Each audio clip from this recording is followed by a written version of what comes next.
धुळे शहरातील देवपूर परिसरातील सुशी नाल्यातील अतिक्रमणधारकांच्या पुनर्वसनाच्या हालचालींवरून नव्या वादाला तोंड फुटले आहे। प्रधानमंत्री आवास योजना आणि शबरी आवास योजनेअंतर्गत संबंधितांना घरे देण्याच्या प्रक्रियेविरोधात प्रभातनगर तसेच देवपूर परिसरातील नागरिकांनी तीव्र नाराजी व्यक्त केली आहे।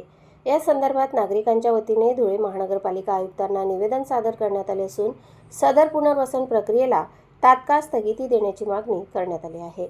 नागरिकांच्या म्हणण्यानुसार नैसर्गिक नाले, जलवाहिन्या किंवा सार्वजनिक सुरक्षेला धोका निर्माण करणाऱ्या ठिकाणी बेकायदेशीर बांधकाम करणाऱ्यांना थेट शासन योजनांचा लाभ देणे हे नियमबाह्य आणि धोकादायक ठरू शकते।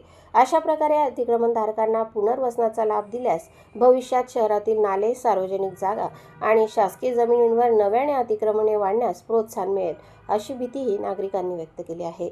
निवेदनात काही बांधकामांबाबत गंभीर शंका उपस्थित करण्यात आल्या असून काही व्यक्ती बाहेरील राज्यांमधून अथवा देशाबाहेरून आल्याची चर्चा असल्याचेही नमूद करण्यात आले आहे। त्यामुळे संबंधित लाभार्थ्यांची ओळख, नागरिकत्व, वास्तव्य आणि कागदपत्रांची सखोल चौकशी करण्याची मागणी करण्यात आली आहे। दरम्यान धुळे शहरातील अनेक जुन्या झोपडपट्ट्या आणि सामाजिकदृष्ट्या वंचित वस्त्या आजही मूलभूत सुविधांपासून वंचित असल्याकडे नागरिकांनी प्रशासनाचे लक्ष वेधले।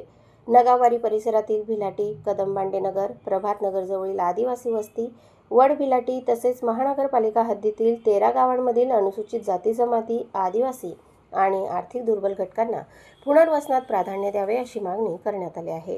पुनर्वसनासाठी स्पष्ट, पारदर्शक आणि न्याय्य निकष जाहीर करून जुन्या झोपडपट्ट्यांचे सर्वेक्षण करण्याची मागणीही निवेदनातून करण्यात आली आहे।